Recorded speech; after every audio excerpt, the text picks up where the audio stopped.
Buenos días, tardes o noches, lo que corresponda. Este es el curso de Materialidad 1 de la Cátedra del Arquitecto Pambini, de la Facultad de Arquitectura de la Universidad Nacional de Rosario. Mi nombre es César Altuzarra, soy profesor adjunto de la cátedra. En general, al comienzo de los cursos presenciales, cuando desarrollamos el tema que vamos a ver hoy, pido a los alumnos que mencionen algunos elementos o componentes estructurales de las obras de arquitectura. Aparecen, van mencionando, componentes como vigas, losas, paredes, bases. A veces también dicen, por ejemplo, hormigón. En realidad el hormigón es un material, no es un elemento estructural. Constituye como material un elemento estructural. Pero en general, en ese listado de cosas que van mencionando, siempre falta uno.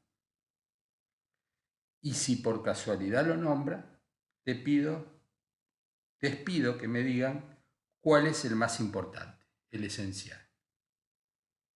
Entonces ahora les pregunto a ustedes, ¿cuál es?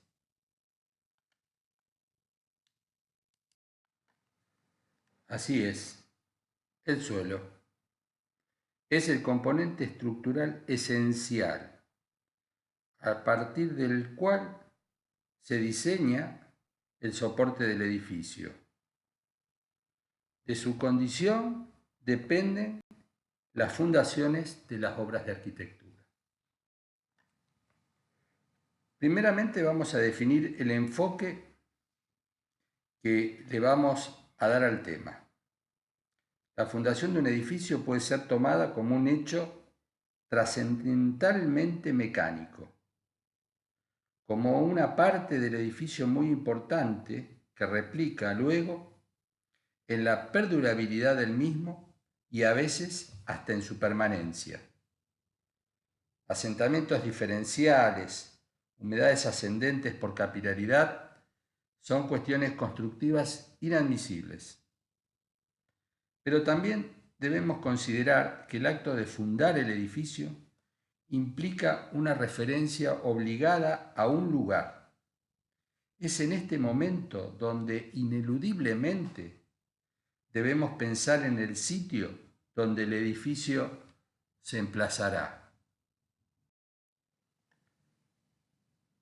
Es a partir de esta relación entre la gravedad, la fuerza de gravedad, y el lugar que vamos a focalizar el desarrollo de la clase de fundaciones, como una parte oculta que se liga tanto al resto del edificio como en el volumen sumergido del iceberg, que ajusta su forma al desplazarse en un delicado equilibrio entre gravedad y lugar. Con los pies sobre la tierra, vamos a incorporar algunos conceptos mecánicos desde la observación de actos cotidianos. Nos hacemos la siguiente pregunta. ¿Quién deja la huella más profunda? ¿El niño o el padre? Desde la intuición podemos afirmar que el más pesado, pero hagamos algunas cuentas.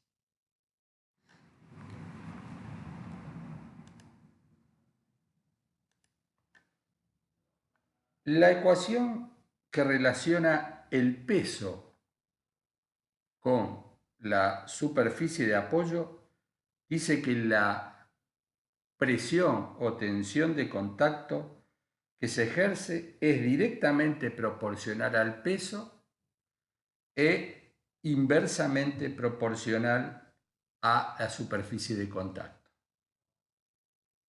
O lo que es lo mismo, que la tensión de contacto aumenta con el incremento del peso y disminuye con el aumento de la superficie de apoyo. Apliquemos ahora entonces la fórmula al caso. y hagamos las siguientes cuentas. El peso del papá es de 65 kilos y del niño 10 kilos. La superficie de apoyo, de contacto, la superficie del pie, de los dos pies del papá, es de, hagan la cuenta por favor, cuántos centímetros cuadrados tiene este área multiplicado por 2. Y la del niño, la superficie de contacto del niño será estas dimensiones multiplicado por 2 por los 2 piecitos. Haciendo las cuentas, nos da como resultado que la tensión de contacto del papá, o sea, su peso dividido la superficie del pie, de los dos pies, es tanto. Y la del niño, tanto. Haciendo la cuenta, ¿cuál de los dos deja una marca sobre la arena? ¿Hicieron la cuenta? Es una sorpresa, ¿no?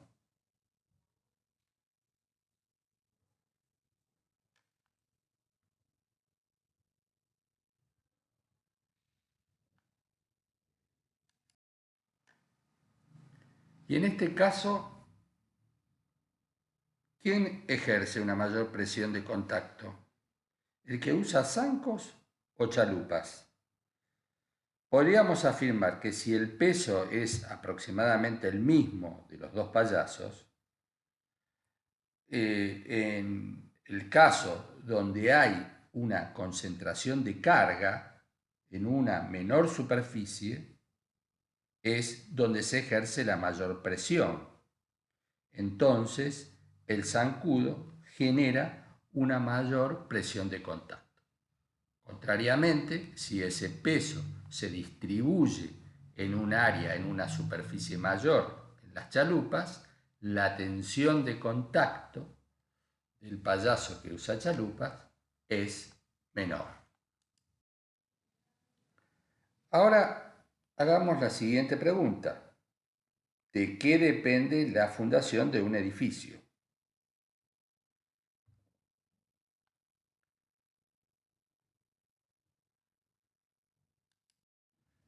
En general estamos tentados en decir del peso del edificio, pero en realidad deberíamos decir de las condiciones de resistencia del suelo, o lo que es lo mismo, del suelo. O sea, de la carga que es capaz de soportar el suelo. Es tan determinante esta condición que en algunos edificios podría prescindirse de la fundación.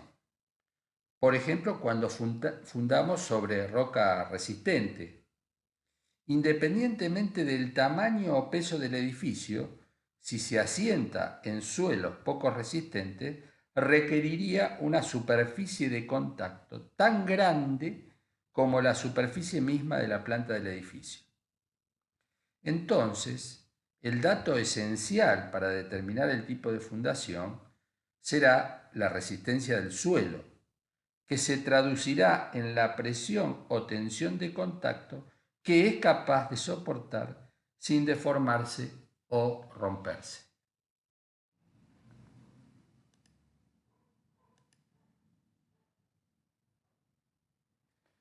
De cabras, elefantes, flamencos y cisnes. La naturaleza, a partir de millones de años, ha generado procesos adaptativos en las especies animales a las condiciones del lugar. Podemos aprender de esos procesos adaptativos. El apoyo de los animales se ha adaptado a las condiciones del suelo de su hábitat. En este proceso podemos reconocer analogías con emplazamientos en distintos contextos del hábitat humano y la necesidad de adaptar el modo de fundar su vivienda a esas condiciones previas. Así podemos reconocer suelos más resistentes, mantos rocosos expuestos o suelos menos resistentes, o incluso suelos inundables o suelos que se mueven. Vale una aclaración. Fíjense que no dijimos suelos duros. Hablamos de más o menos resistentes. La dureza es una propiedad superficial de los materiales que define su capacidad para oponerse al rayado o a la penetración. Ya lo van a ver más adelante, se definen en escala Mohs o Brinell, respectivamente. Pero aquí vamos a hablar con el término correcto y hablamos de resistencia del suelo o capacidad portante del suelo. Entonces, vamos a ver cómo incide la capacidad resistente del suelo en la definición de la fundación, haciendo una analogía con los animales.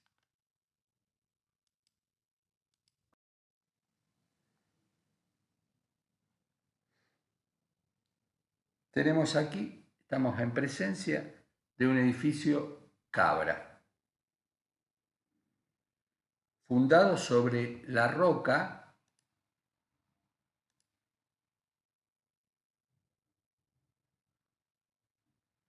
como vemos aquí, como podemos observar, sobre la roca expuesta. Observen la concentración de la carga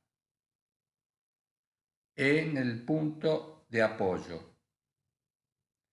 La roca viva de alta resistencia solo requiere una pequeña superficie de apoyo, como las patas de la cabra. Fíjense, esta pata prácticamente podríamos decir que es análoga a esta, y la superficie de apoyo de la cabra, que ha sufrido procesos adaptativos, requiere sobre un suelo de alta resistencia como es la roca viva una pequeña superficie de apoyo. Lo mismo en esta obra de Frank Louis Ray, La Casa de la Cascada, como está apoyada sobre la roca viva, se requiere una pequeña superficie de apoyo.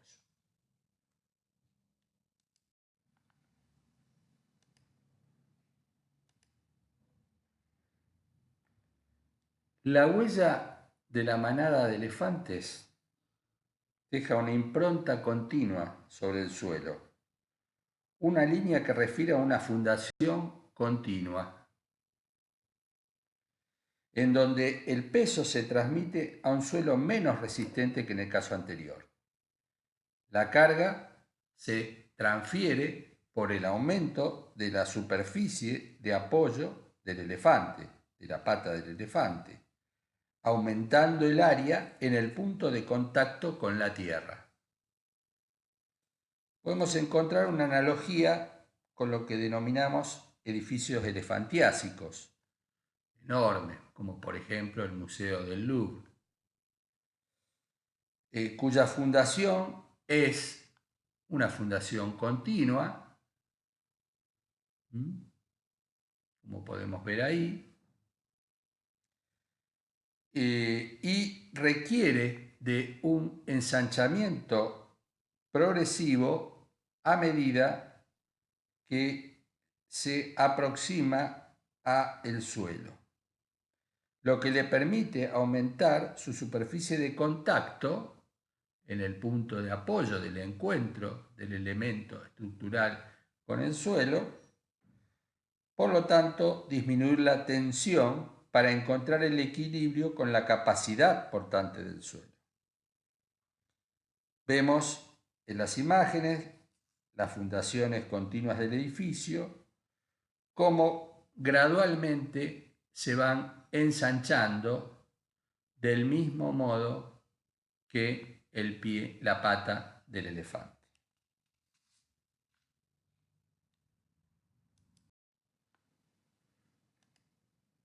El edificio flamenco, las viviendas emplazadas en lugares inundables, deben hundir los puntos de apoyo en el suelo debajo del agua.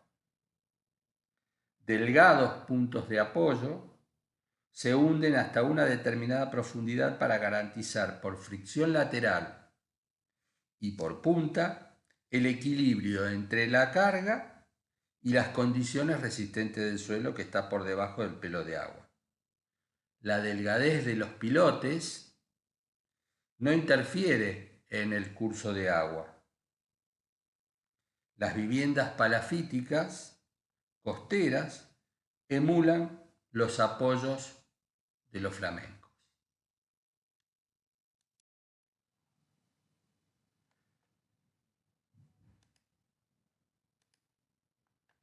Cuando el suelo es tan poco resistente o se mueve,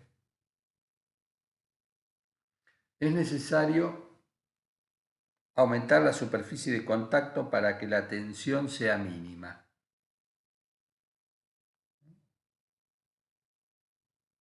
Toda la superficie en planta del edificio oficia de plano de fundación.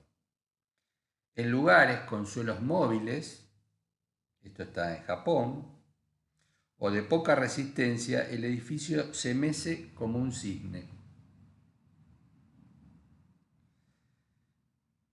El cisne, utiliza toda la superficie en planta para bajar la tensión de contacto y no hundirse.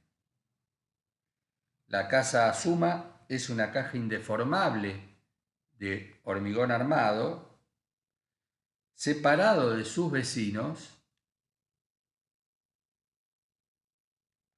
que le permite una oscilación en el momento del sismo, evitando grietas o colapso de los edificios. La condición del suelo no solo condiciona el tipo de fundación, la superficie de la planta, llamamos una fundación superficial, sino que también incide en el sistema tecnológico constructivo a utilizar, en este caso de vertidos de hormigón armado.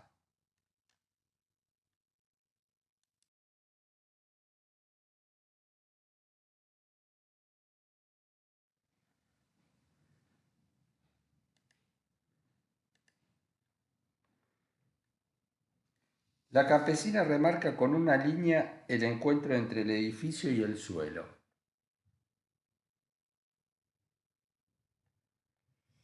Un punto de encuentro particular, quizás tan particular como el encuentro entre el edificio y el cielo. Quizás nuestros edificios no sean otra cosa más que un vínculo entre esos dos planos. Las condiciones del lugar pueden ser consideradas un problema o una oportunidad de proyecto. Muchas veces concebimos nuestro proyecto desde la idea de un terreno abstracto, un terreno ideal, como un plano geométrico, puro, limpio, pero la realidad y el contexto pueden ser tomados como un problema o una oportunidad, como dijimos. Vamos a recorrer distintas circunstancias de encuentros de edificios con el terreno y las condicionantes en la resolución de su fundación. Desde, en esta secuencia, dentro, entre, sobre y fuera, el edificio respecto del terreno.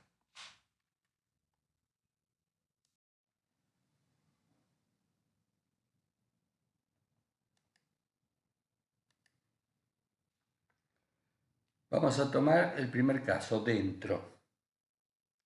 En este caso, particularmente, el material constructivo es el propio suelo, excavado, en búsqueda de profundidades que garanticen la resistencia suficiente para generar espacios estables y alejados de las extremas condiciones térmicas del lugar. El suelo no es solo un material estructural para las viviendas, sino que a determinadas profundidades conserva de manera constante la temperatura. Las fluctuaciones de temperatura entre el día y la noche se mantienen en la profundidad de manera constante como una media anual. Así la Tierra oficia, a partir de su inercia térmica, como un moderador térmico, brindando no solo refugio y seguridad en términos de resistencia para poder generar estas viviendas, sino también abrigo.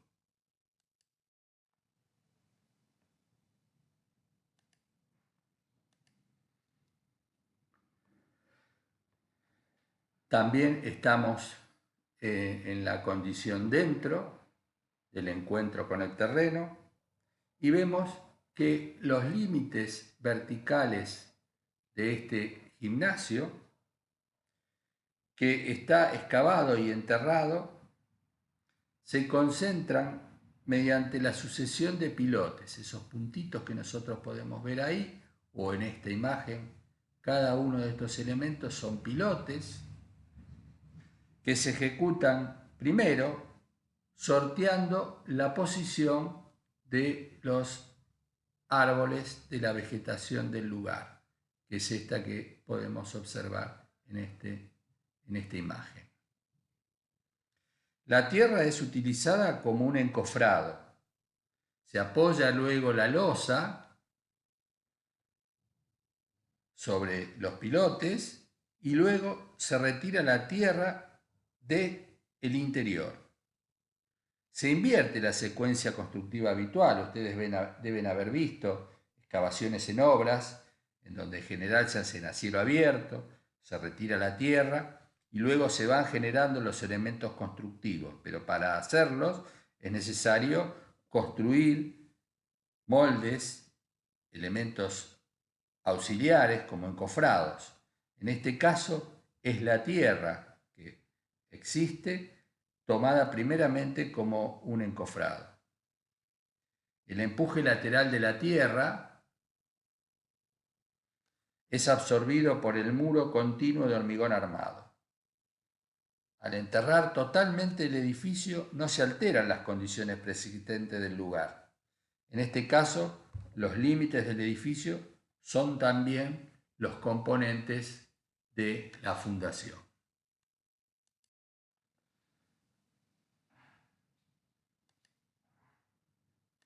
Decimos que la posición de este ejemplo es entre, está semi enterrado.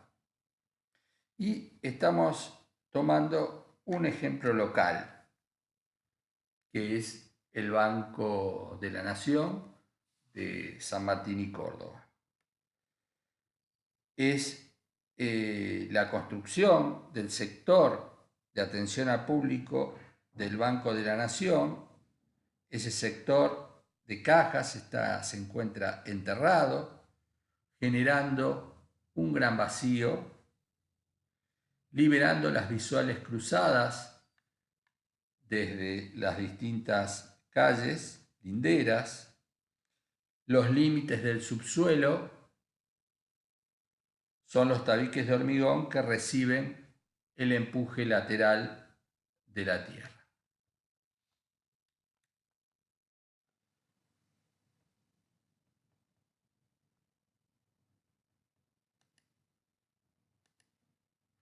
Otro ejemplo local de entre son los baños públicos del Parque Urquiza. El muro de contención lateral recibe el empuje de la tierra y debe controlar también la pulsión permanente de la humedad del suelo que quiere ingresar a las zonas de menor presión hídrica, como es el caso del interior del local. La obra se inserta en la barranca, alterando sutilmente su topografía. Ya vamos a recorrer cómo resolvemos cada uno de estos aspectos que estamos viendo.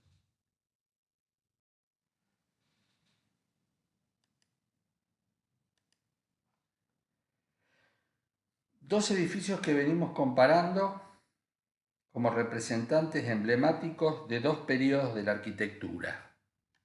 El clásico, la Villa Rotonda, y el período moderno, la Ville Savoye. En la Villa Rotonda, la planta inferior apoya sobre el suelo, contiene los locales de servicio. Ya estamos en esta condición, sobre. En general es un lugar malsano, ya que al estar en contacto con la tierra, las condiciones de humedad era necesario controlarlas a partir de materiales poco eficientes, pero fundamentalmente por una ventilación natural para evitar que la humedad por capilaridad ascienda a los locales que estaban en la planta superior o lo que se denominaba el plano noble. Los muros tenían en este caso una doble función de cerramiento y de carga, generando una fundación continua que acompaña la huella de los muros.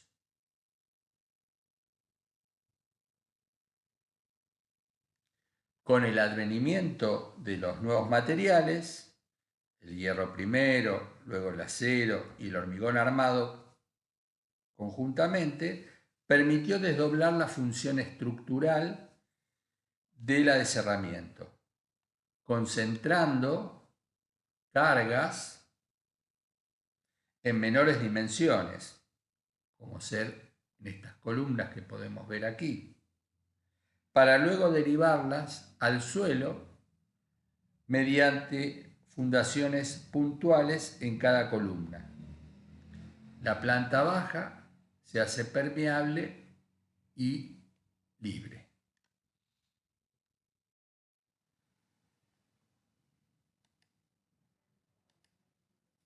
La diversidad del paisaje, según las distintas estaciones y la ubicación próxima de esta vivienda de Mies van der Rohe al río Fox, fueron los argumentos de proyecto para el autor.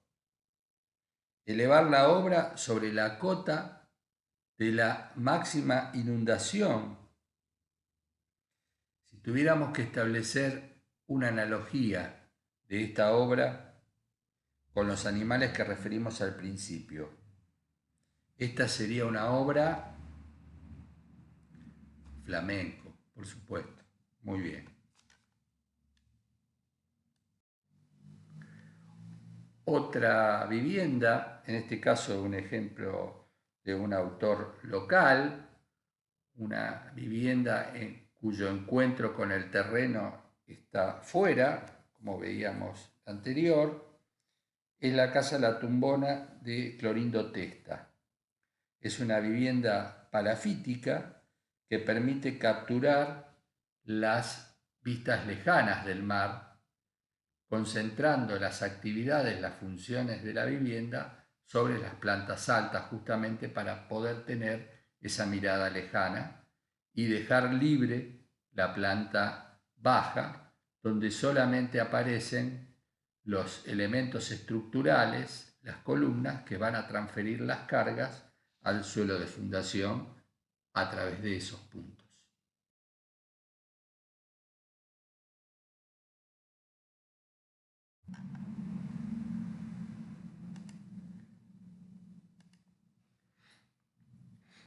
Bueno, vamos a ver cuáles son las características geológicas del suelo. Los suelos pueden clasificarse según sus características mecánicas, físicas o químicas. Las características mecánicas determinan la resistencia o capacidad portante del mismo. El estudio de suelos es el que permite, mediante muestras comparativas del lugar, determinar la resistencia esperable. Se obtienen muestras en la superficie del lote de distintos puntos y a partir de la comparación de muestras donde se tiene en claro cuáles son las tensiones de ese suelo de acuerdo al tipo de suelo, se presume cuál es la resistencia o capacidad portante que el suelo puede tener en el lugar de emplazamiento de la obra. Se reconocen distintos estratos u horizontes con capacidades portantes diferentes. La primer capa o materia orgánica o humus es básicamente materia vegetal, es la zona donde hay que quitarla, eliminarla en función de su poca resistencia, y luego comienzan a aparecer los otros horizontes en donde sí tenemos distintos grados de capacidad portante y también distintos grados de cohesión e incluso de humedad. Estos parámetros permiten diseñar el perfil seguro en función del grado de cohesión que tenga el suelo de los posibles taludes de contención, por ejemplo en las excavaciones para evitar desmoronamientos.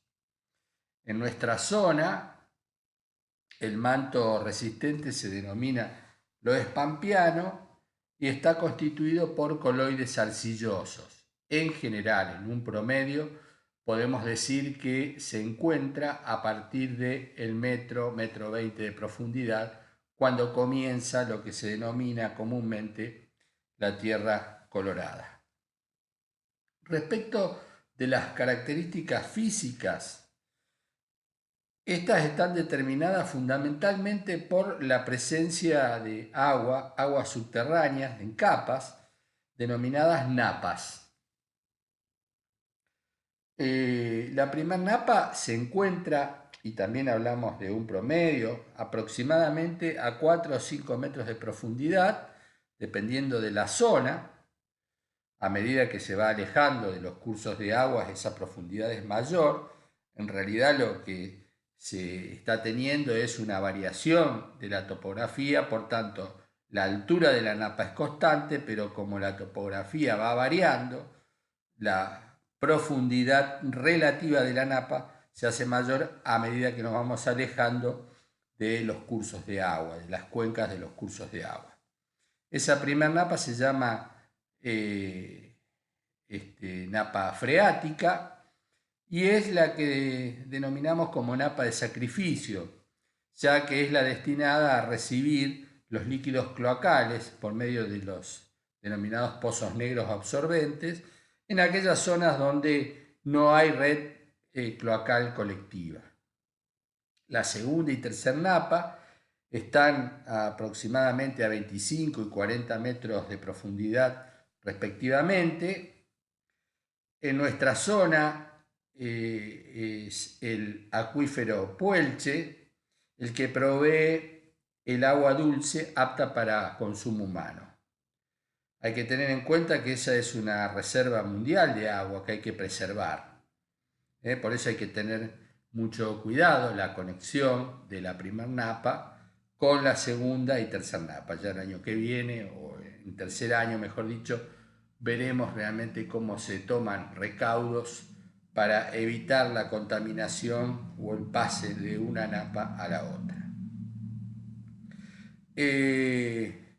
La proximidad de las napas en las excavaciones puede condicionar la tarea, obligando a deprimirlas a veces de manera constante por medio de bombeos para poder realizar las tareas de excavación y luego la operación de la realización de la fundación propiamente dicha. Respecto de las características químicas, podemos decir que los suelos pueden afectar la composición de los materiales de la construcción de las fundaciones. Hay suelos con presencia de sales, se denominan suelos sanitrosos, o con presencia de cloruros, que atacan fundamentalmente el acero de las armaduras de las bases y encadenados. Y los suelos con presencia de sulfatos, que pueden ser derrames o presencia de líquidos cloacales, atacan el cemento.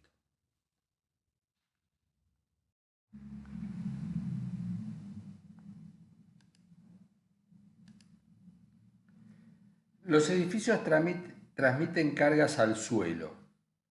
Estas se clasifican en estáticas o dinámicas. Las estáticas son cargas que dependen del peso de los materiales de construcción con que están construidos los distintos elementos. Su carácter es permanente. Si yo tomo el volumen de cada uno de los elementos constructivos y lo multiplico por el peso específico, voy a poder obtener cuál es la carga, el peso de ese elemento constructivo, y es todo el peso de esos elementos constructivos que va a generar una transmisión de carga como la que está graficada aquí. Elementos superficiales generan una carga uniformemente repartida. Esa carga uniformemente repartida se distribuye hacia los bordes en elementos lineales. Esos elementos lineales transmiten la carga de manera puntual a otros elementos lineales y así de manera puntual a las columnas y de las columnas a las bases, y en las bases encontramos la reacción necesaria para tener una fuerza igual y de sentido contrario para que el edificio en definitiva esté en equilibrio. Las cargas dinámicas son cargas fluctuantes, solicitaciones variables como el viento, el sismo. También, por ejemplo, puede ser el movimiento de un puente de grúa en una vía carrilera, que podemos considerar una carga dinámica, que se desplaza en un sentido o en otro a través de una línea. Las sobrecargas dependen de la actividad del edificio. Y es una ponderación de los muebles y de las personas que pueden distribuirse por metro cuadrado en una determinada actividad.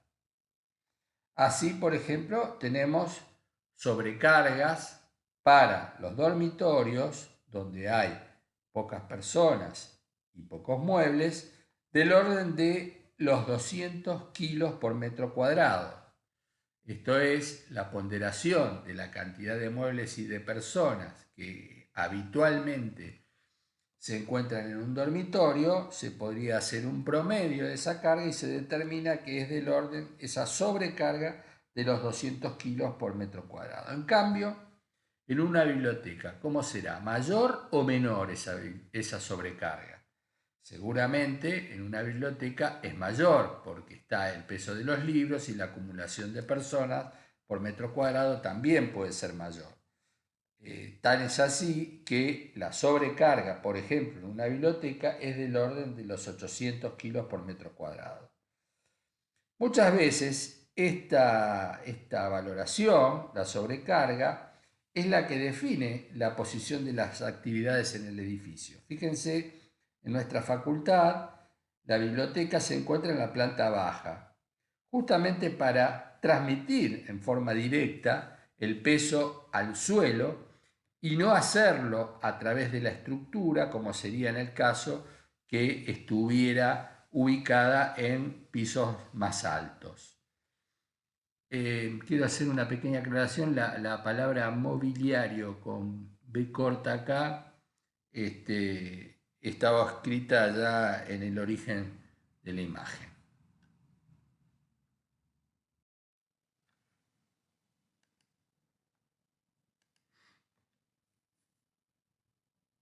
Ya habíamos dicho en la diapositiva anterior que a toda acción le corresponde una reacción igual y de sentido contrario. A una acción le corresponde una reacción igual y de sentido contrario.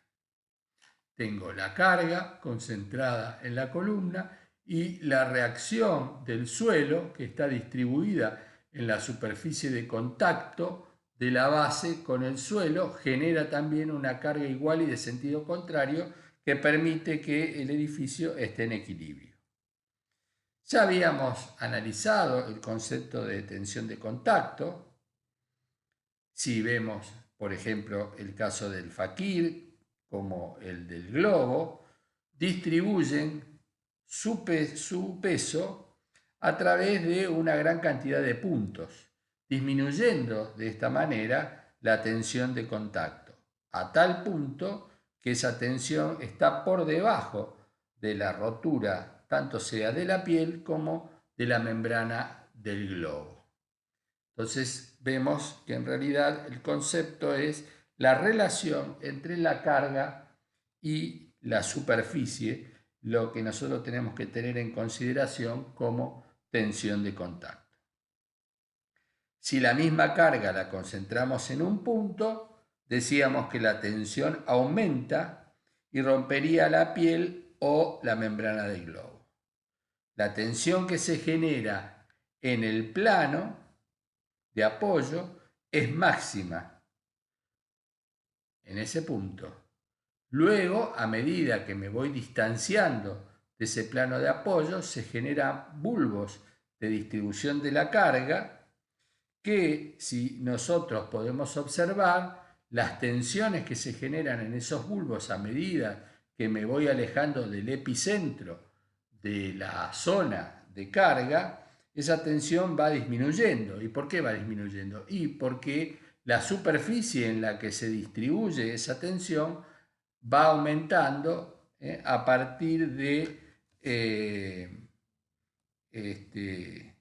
elementos de manera concéntrica, ¿no es cierto?, respecto de ese epicentro que nosotros mencionamos recién. También hay que considerar que el contenido de humedad y los posibles cambios de estado de la misma en las zonas próximas al cimiento pueden alterar la resistencia del suelo. En caso de suelos que estén sometidos a bajas temperaturas, donde el agua entre en la posibilidad de congelamiento, se pueden generar empujes contrarios a la gravedad. Por eso es necesario profundizar las bases o cimientos para alejarlas de las zonas de congelamiento.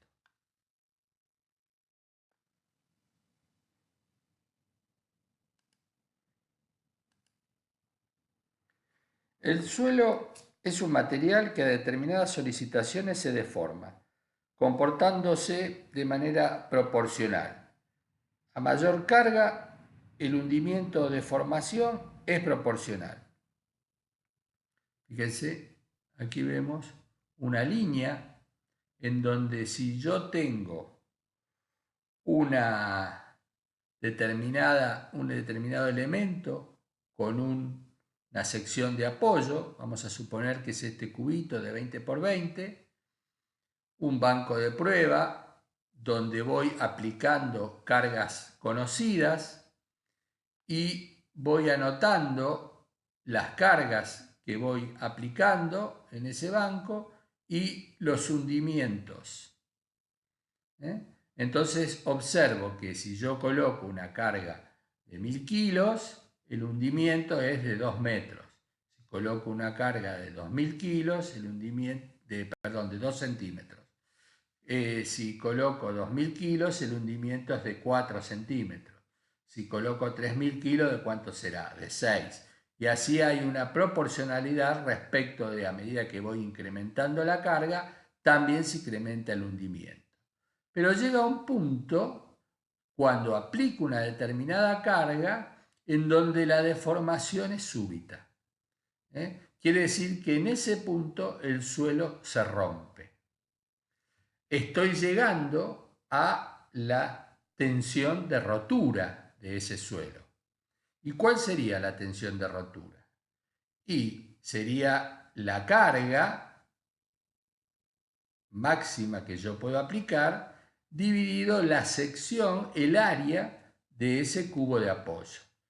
Si me fijo acá, digo la presión sobre el terreno comprobado es la carga máxima 7200 kilos, que es esta, en el momento donde ya la deformación se hace violenta, dividido el área de apoyo, el área de contacto de ese cubito, me da una tensión de rotura de 18 kilos por centímetros cuadrados. Ahora bien, yo podría utilizar esa tensión de rotura como la tensión de trabajo a la que voy a someter el suelo en el momento que voy a transmitir las cargas de mi edificio. Seguramente no, porque va a estar en el límite de la rotura del suelo. Y como el suelo es un material natural, es impredecible y en general no es absolutamente homogéneo, sino que es heterogéneo, voy a tener que optar por un coeficiente de seguridad alto, elevado, de manera que a mí me garantice que nunca voy a estar próximo a esa tensión de rotura. Para eso voy a aplicar un coeficiente de seguridad 10. Entonces, a esa tensión de rotura de 18 kilos por centímetros cuadrados, le voy a aplicar un coeficiente de seguridad 10 y voy a obtener ahora la tensión admisible del terreno, con la cual yo voy a trabajar como dato y a partir de ahí voy a poder determinar cuáles son las secciones necesarias en función de las cargas que el edificio transmita y optando por esta tensión admisible que es la tensión en definitiva de trabajo. En este caso, la tensión de rotura era de 18 kilos por centímetro cuadrado y la tensión admisible en este punto, en esa profundidad, va a ser de 1,8 kilos por centímetros cuadrados. Habíamos dicho, recuerden, que en nuestra zona, en lo Pampeano, aproximadamente a 1 metro, 1,20 metros de profundidad, las tensiones admisibles están en el orden de 1,5 o 2 kilos por centímetros cuadrados.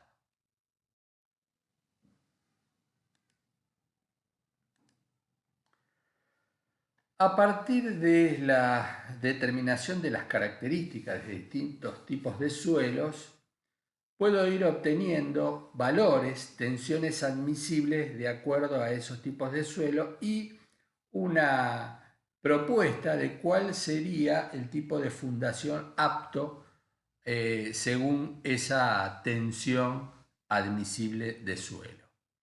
Podemos tener así suelos flojos o muy flojos, como el limo, la turba, donde la tensión se considera cero, por tanto hay que buscar la fundación no sobre la superficie, sino hacia la profundidad del suelo, o tierra vegetal, en donde tenemos 500 gramos por centímetros cuadrados, que son valores muy bajos.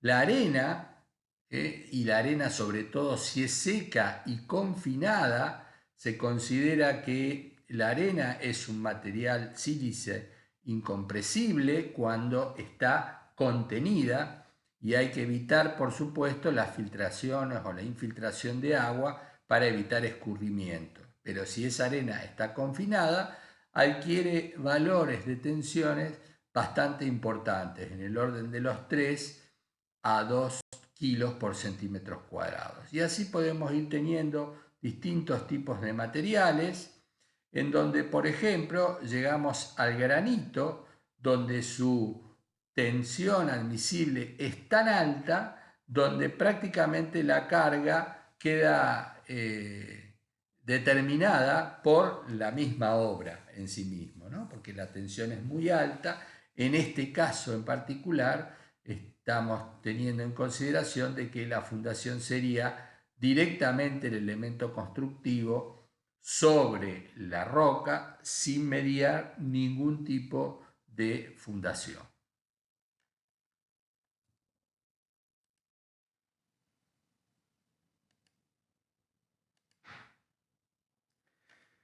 Bueno, respecto de las características físicas vamos a mencionar el fenómeno de capilaridad. La estructura porosa de los materiales de construcción está constituida por poros, capilares y burbujas. Las burbujas son cerradas, no están conectadas ni con el exterior ni entre sí y están llenas de aire.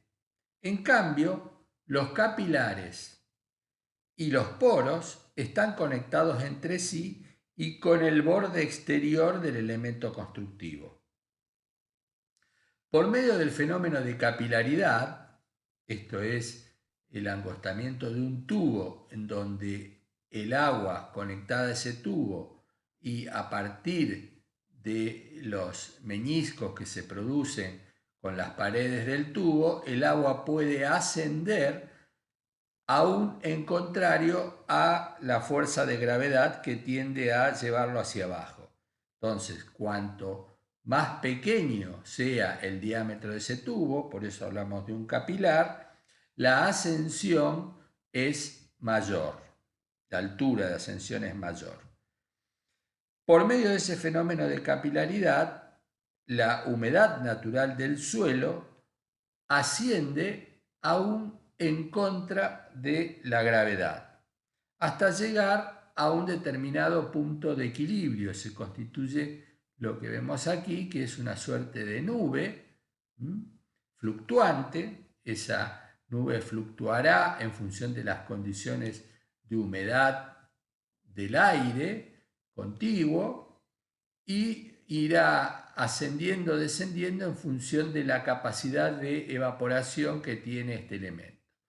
Se llega a una determinada altura de equilibrio que está dada por el peso del agua que asciende por capilaridad, que le permite llegar hasta una determinada altura como punto de ascensión.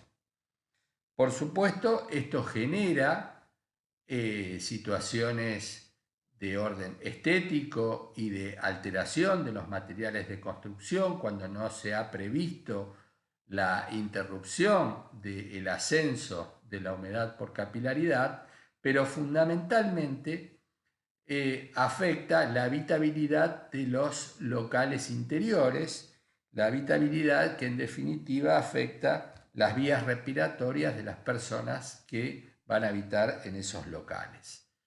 Fíjense, por ejemplo, cómo el menisco toma una forma tal que con la pared del vidrio tiende siempre a ascender. En cambio, cuando esas paredes de vidrio son tratadas, hidrofugadas con algún hidrofugante, el menisco es inverso, incluso hasta genera un punto por debajo del pelo de agua. Hay tratamientos, inyecciones que ya vamos a ver, por ejemplo de siloxano, que generan dentro de la estructura porosa del material una situación de estas características, evitando la ascensión por capilaridad. Podemos tener una mirada muy romántica, ¿no?, de Venecia, por ejemplo, y sus canales, ¿no? Pero evidentemente el alto contenido de humedad y el contacto directo del agua con los muros, y a partir de este fenómeno que describimos, de capilaridad, la humedad asciende por los mismos, afectando la habitabilidad de los espacios interiores. Obviamente hay modos para poder inhibir esa ascensión capilar. Eso ya lo vamos a tratar en la próxima clase. Lo podemos hacer por medios físicos o medios químicos, de manera de evitar la ascensión del agua por capilaridad a través de los muros. Pero no solo el agua que contiene la humedad natural del suelo puede afectar nuestros edificios como consecuencia del fenómeno de capilaridad que mencionamos recientemente, sino también en aquellos casos en donde las obras estén emplazadas en lugares inundables, pueden ser ganadas justamente por el desborde de esos ríos próximos. Hoy es inadmisible la fundación de nuevos edificios en zonas inundables. Las leyes de India de los conquistadores españoles ya traían expresas instrucciones de cuáles eran las condiciones del sitio de emplazamiento de la ciudad. Decía, por ejemplo, que el lugar estuviera en alto, y sin embargo, nosotros todavía seguimos construyendo edificios en lugares donde pueden inundarse. Fíjense el caso de la ciudad de Santa Fe en el año 2003, y donde también recurrentemente han aparecido nuevos eventos de estas características. Hay un compromiso ético y conocer cuáles son las condiciones del lugar para poder evitar que este tipo de cuestiones puedan ocurrir. Son viejos mandatos que tenemos que tenerlos presentes permanentemente.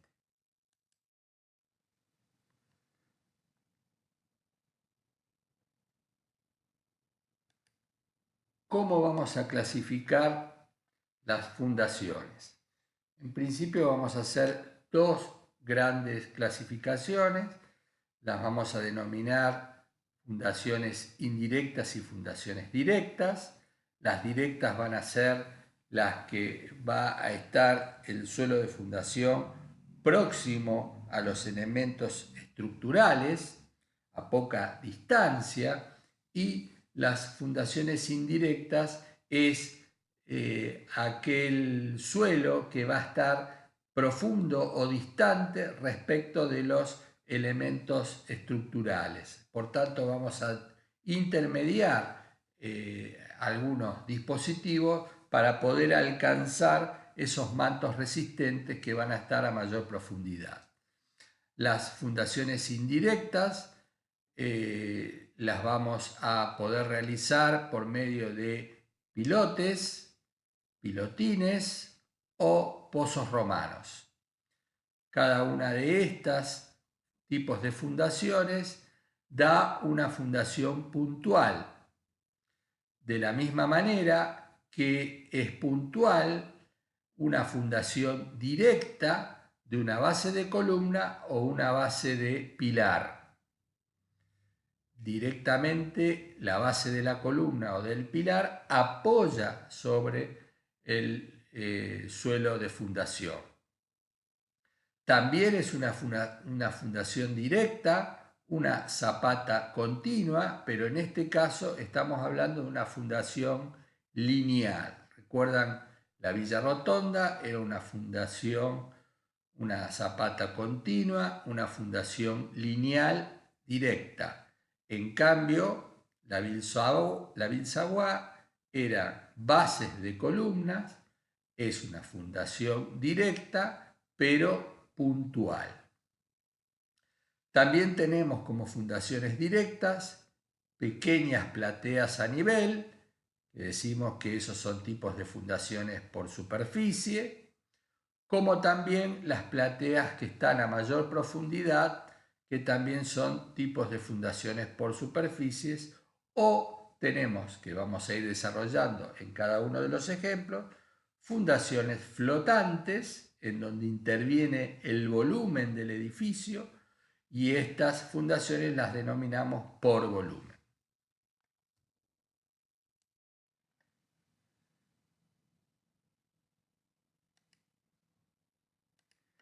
Y finalmente, como una reglita mnemotécnica para acordarnos de los tipos de fundaciones, hagan este ejercicio. Tomen el plano del escritorio e indique fundación puntual, es un punto que incide sobre el plano del escritorio, la fundación lineal con el canto de la mano, lineal, las fundaciones superficiales con toda la palma de la mano apoyada sobre el plano del escritorio o fundaciones por volumen por debajo del escritorio.